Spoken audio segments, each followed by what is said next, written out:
Welcome to The Glass Box, a podcast for revolutionaries to share their voices and causes. Here, we cover a range of topics and explore the limitations that hold us back, from personal challenges to societal issues, all with the intention to create an impact that ripples out and changes the world. Today, I'm sharing my own story, or at least a part of it. You'll notice as you listen in that there are often what some might consider a lengthy pause. Those are the moments in which I am breathing. I invite you to join me. So, without further ado, welcome to my world. Sometimes I think that I should be approaching this podcast in the ways that most people do. And when I say that, I mean the ways that we are told that we should approach recording a podcast and hosting and putting it out into the world. But that doesn't work for me. It actually makes me feel extremely anxious because I can't control who this podcast reaches or who listens to it. Honestly, I can't even really control what I say because when I get going on something, the words just come out. And if I don't have the words yet, I don't speak. And it's not that I don't have a voice, it's that I know that my voice is powerful as fuck. And I want to make sure that I am using that responsibly and from a place of integrity. So, over the past couple weeks, as I've been recording guest episodes and I've been listening to other people's stories, I've realized that I cannot continue to move forward with this podcast if I don't start sharing my own story. And when I realized that, I started to panic a little bit because I thought that I needed to know the entirety of my story, right?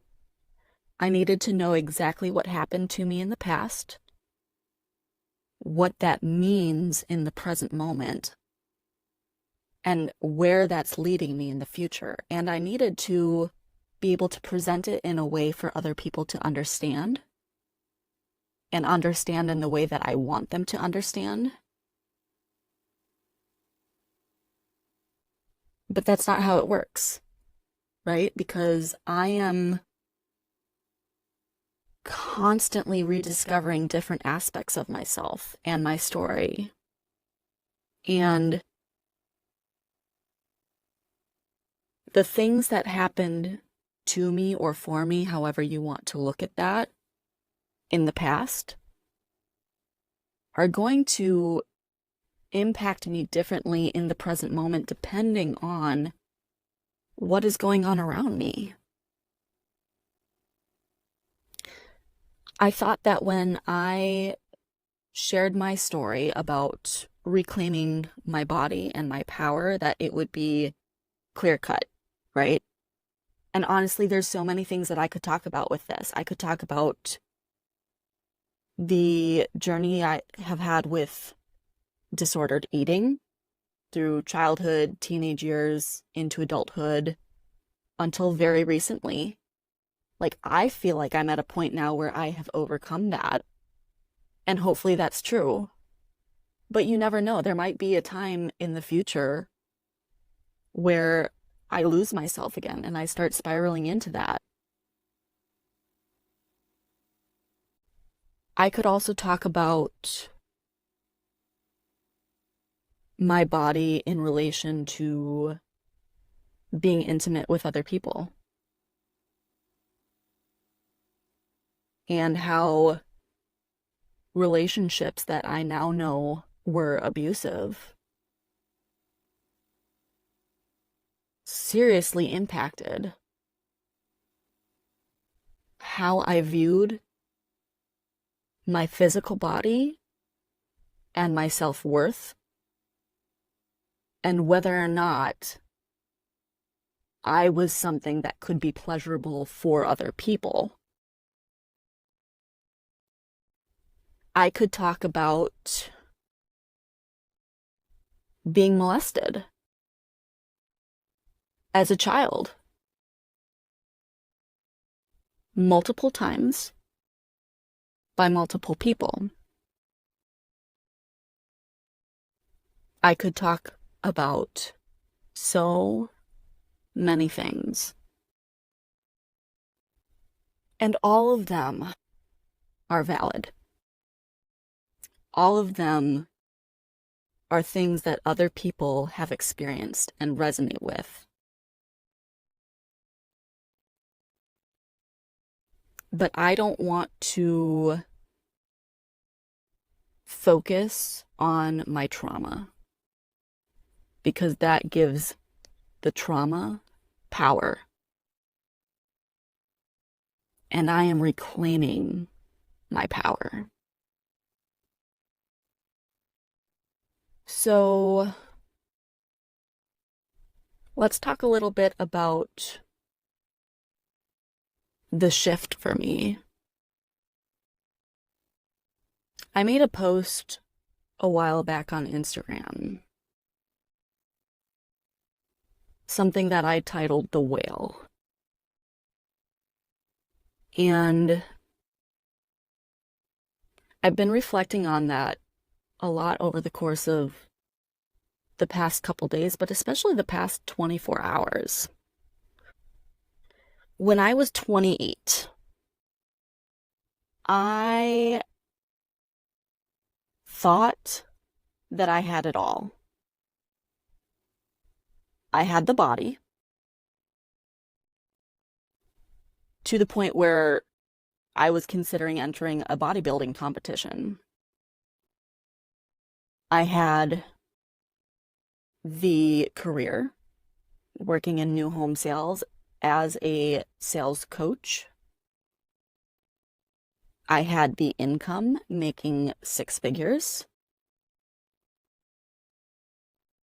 But there were other things that I did not have.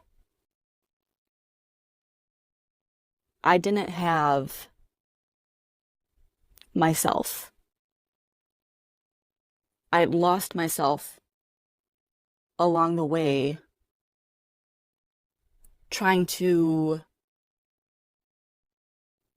achieve what I thought that I was supposed to achieve. So when I was 28, I had all of these things, and I know that people looking in probably thought that I was ridiculously happy. I didn't realize how miserable I was, though. And it took getting into a car accident to change things for me. In March of 2019, I was distracted, not watching where I was going, and I got into a car accident. Everyone in the other car was fine. My car was totaled, and miraculously, I walked away with not a scratch, I think a couple of bruises, and that was it. But things shifted very quickly for me then. And I was asked to face my shadows, and I did not do that. What I did instead is what I knew worked to repress the things that I didn't want to face. I went from being so in control of what I ate and what I did physically, so much so that I was at my lowest weight that I had ever been as an adult, with the least amount of body fat I'd ever had, to my heaviest within the span of about 6 months. I gained at least 70 pounds. And I say at least because I stopped getting on the scale. I was so ashamed of what I had done to myself. I was so uncomfortable in my body that I started wearing things that I thought would hide my shame. And I realize now it actually only highlighted it. Everything kind of came to a head, though, when one day I was opening up at work and a male coworker came by, and I was wearing a very flowy dress trying to hide my stomach, which is where I hold a lot of my weight. And he congratulated me. And a part of me in that moment just froze, because I knew why he was congratulating me. I knew. I asked him why, and his face blanched. He lost all color and apologized and left, because he was trying to congratulate me for being pregnant. And I wasn't. We have this idea in society that women are supposed to look a certain way, and the only reason for them to change and to gain weight and become quote unquote less attractive, the question there is, less attractive to whom? The answer is men. We have this idea that the only reason for them to gain weight is for them to be pregnant. The only acceptable reason for a woman's body to change and be less sexually appealing for men is because they are bearing their children. That was a fucking slap in the face for me. Or a punch to the gut. For multiple reasons. One, because I wasn't pregnant. And if I were a woman who wanted to be pregnant and was struggling with conceiving, being congratulated for something that I didn't have, can you imagine how devastating that would be? When you so desperately want it, and people think because you've gained weight that you have it, but you don't.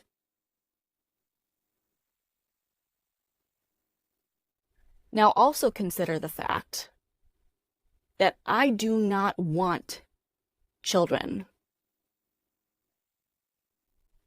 As someone who does not want children, to be congratulated for something that I don't want is just as devastating. Because that is society telling me that what I want doesn't fucking matter. And that is heartbreaking. Yet, as women, that is what we are told, and that is what we are conditioned to believe. It has been like that for centuries. But now it is becoming obvious that that is what is happening. We can't pretend that it's not anymore. One of the things about all of this that hurts the most for me is recognizing that these beliefs, yes, society has conditioned us to believe these things about ourselves. But what hurts the most is that our family has as well. And this is the part where I struggle. Because we want to believe that in a world that feels very unsafe and unstable right now, we can find stability and security and safety within our homes and within our family. But it is within my home and my family that I have often felt the most unsafe. I did not feel safe in my family growing up. And perhaps now more than ever, I still don't feel safe. Not with the people that I am supposed to consider family anyway. Because people within my family have these ideas that you can be an independent woman, you can go out and have a career, but your purpose is to marry a man and have children.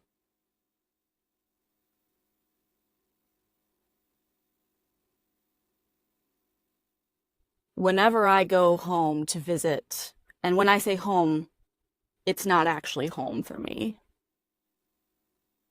which is something that I've realized recently. So let me rephrase that. When I go back to Minnesota, which is where I was born and raised, into a Catholic family, I tend to stay quiet. I didn't used to. I was very vocal as a child, but I started learning from a young age that my voice was too much. It was too loud and it made people uncomfortable because I point out things that I don't understand and that don't make sense to me. And people don't know how to explain things that they support that I think a part of them knows is morally unjust. So I learned then, rather than making them uncomfortable in having to try to explain these things to me, it was better for me to just shut up. And that is what I did. I shut up when people that my family trusted molested me. I shut up when people that I trusted commented on my body. I shut up when people that were supposed to support me and love me unconditionally continued to ask me about my relationships and when I would get married and when I would start having children, despite them knowing that I do not want that. They don't care about me, and they don't care about who I am as a human, as a woman, as a soul. And that is heartbreaking.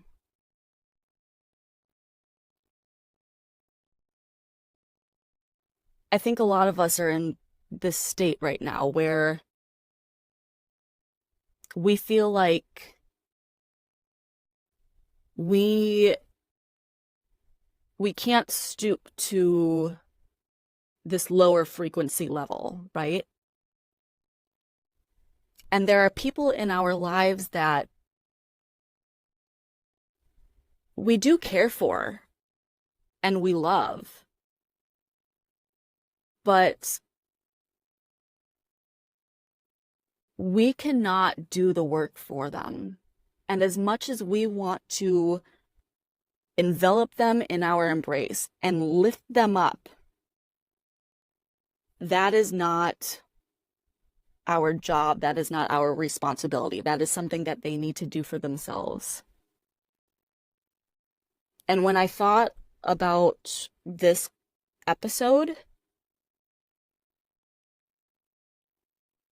part of me thought that I was going to be speaking to them, trying to convince them, like, hey, this is my story. You were there for a lot of it. How do you not understand what happened? How do you not understand what is happening? But they don't want to see it. And they are trying to force us to see things their way. We don't like that, obviously. We don't like people telling us what we should or should not be doing with our bodies. Likewise, we should not be trying to force them on the journeys that we are going on. What we can do instead is share our stories, our experiences, our wisdom in a way that opens up space for conversation, for understanding, and for compassion. Because here's the thing. I know what has happened to me. I know what has happened to my body. I also know that the people that are reacting and trying to force my body to conform to their ideas of what womanhood should be, they have their own experiences with their own bodies that they have not looked at yet, and they have not healed. And as much as I want them to heal that part of themselves, because I know that when they do that, this truth that they feel like they are spouting, that's not truth. It is through healing their shadows and their wounds. That is when they will actually find truth. And I want them to do that so badly.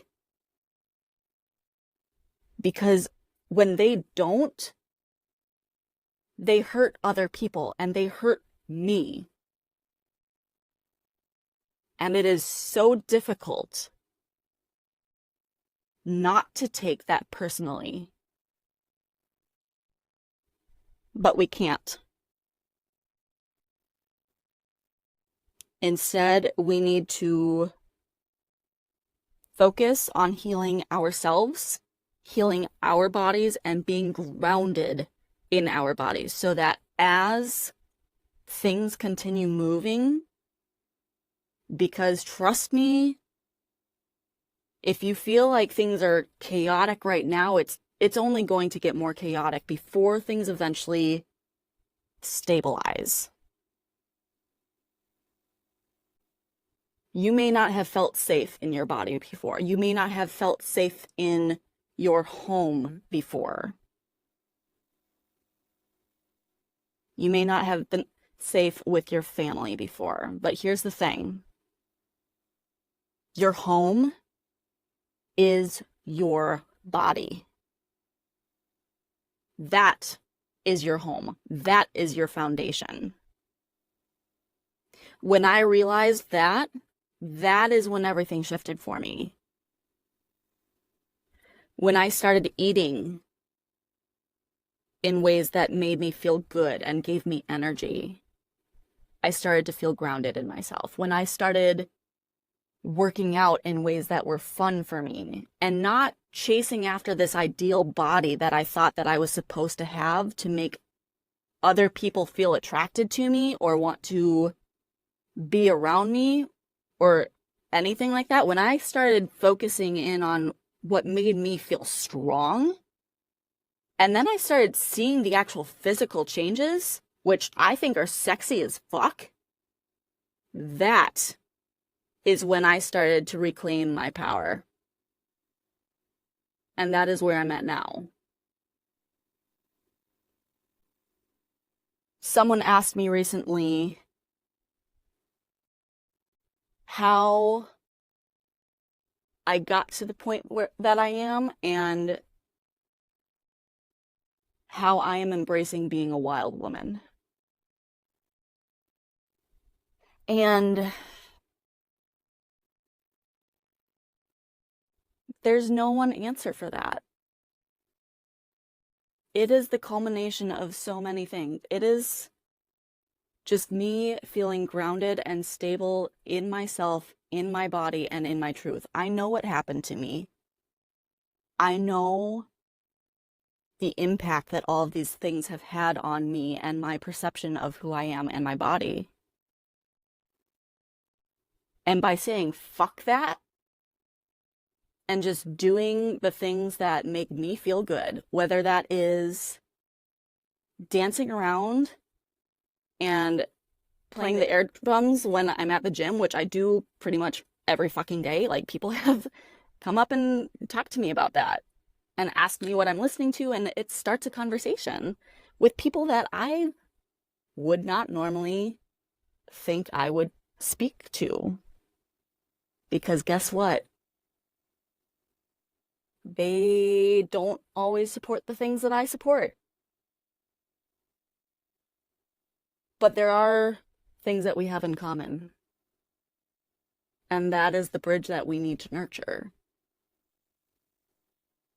One of the other things that has really helped me reclaim my body and my power is music. And I will speak more on this probably in a few weeks. There'll be a couple episodes where I start diving into music, dance, and my journey with that. But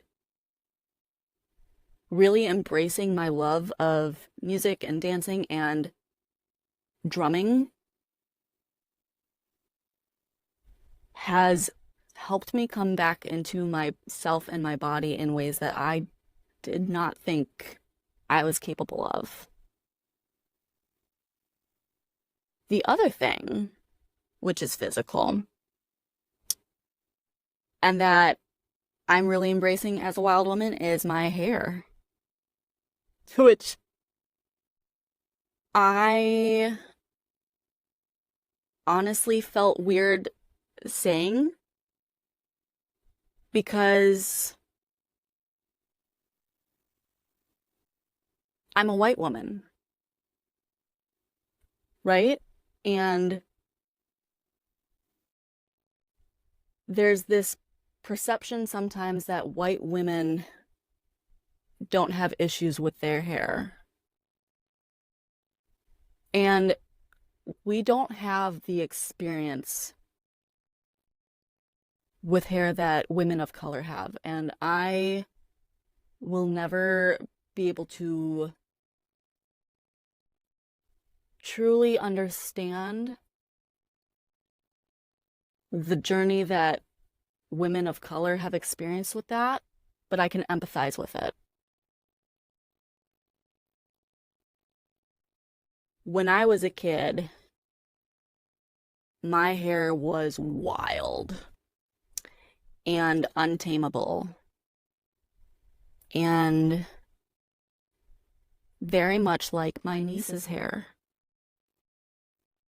And when I was a teenager, I learned that I needed to get up early, wash it, blow dry it, straighten it, and then maybe curl it again, but curl it in a way that was sleek and elegant and refined and fit this certain idea of what a woman should look like, right? In my career, I continued to do that because where I was working was very patriarchal, and my boss was an older white man who believed that women should dress a certain way, always have makeup on, always have their hair done, never have tattoos at all, but let alone showing. They shouldn't have body piercings. They shouldn't be anything except for this ultra conservative image of a woman. So I continued to do my hair in the way that I was told I was supposed to. And when I stopped doing that, when I started just rolling out of bed and going and showering and letting my hair air dry and just be wild, girl. Oh, that was a big shift for me. Especially because now I look back on pictures of myself with that like straight, perfectly coiffed hair, and I don't look like myself. I really don't. I fucking love my hair. I love that it's wild and that it's not tameable and that sometimes it's a frizzy fucking mess. And other times it looks like perfectly, naturally curly, just out of bed after a really good, like, roll around and just, yes, you know? Like, I love it. I love my hair. I love my body. I love being able to dance around and speak and scream and yell and play and have fun and not give a fuck who I offend in the process because I am being true to myself. That is power. And that is what people are afraid of.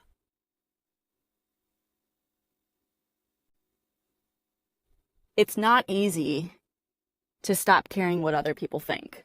And I'm not going to sit here and pretend like I've got it all figured out because I don't.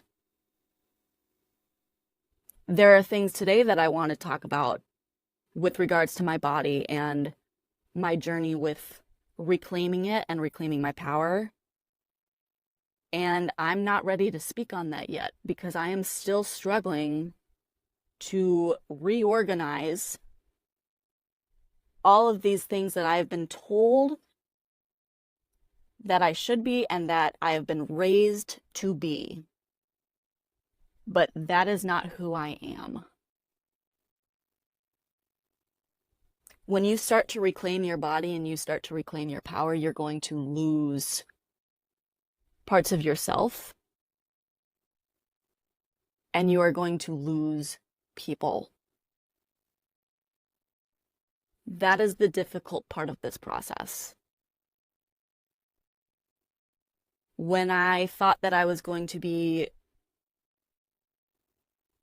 recording this episode, I wanted to do it in a way that would allow people who have hurt me in the past to not feel like I'm blaming them. Because I'm not. I'm not blaming my family for what happened to me. I'm not blaming my family for their beliefs and how those beliefs significantly impacted my sense of self-worth for the last 30 some years. I'm not blaming them for that. And, they may not ever listen to this. I hope that they do, because I hope that this sparks something in them and makes them realize that the things that they are supporting are close to home, and that they have had a real impact in creating what is happening in the world right now, and the division and the conflict. I would love for them to listen to this and afterwards be able to look themselves in the eyes in a mirror or whatever and start to hold themselves accountable. Because that's what I've been doing. And I think that that's what all of us need to do in every aspect of our lives. I want to leave with this. This morning, I read an article about how lawmakers in Louisiana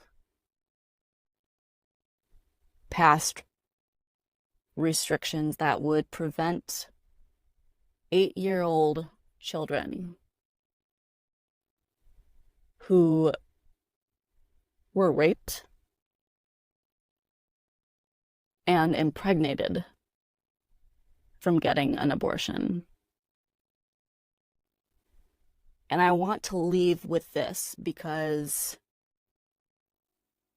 as a woman who was molested as a child, that could have been me. What would have happened if I had been impregnated as a child? I wonder what my family would have done. I wonder if they would have continued to support these laws that are being put into place, if they would have forced me to go through with a pregnancy that I did not want or even understand, and if they would have forced me to undergo that extreme trauma.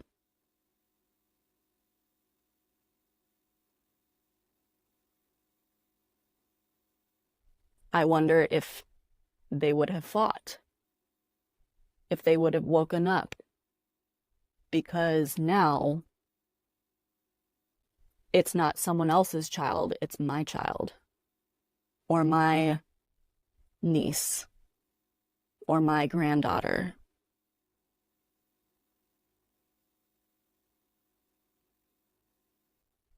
I wonder a lot of things.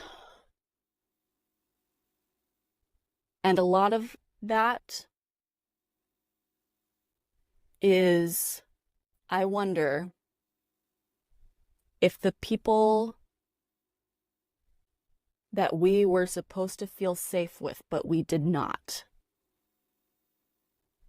if they would start to wake up and become aware, if we start sharing our stories about our bodies, our experiences, and our journeys to reclaiming our power. And that's it. Thank you so much for joining me today on The Glass Box. If you'd like to reach out to me, you can find my contact information in the show notes. And I will catch you next time. Bye.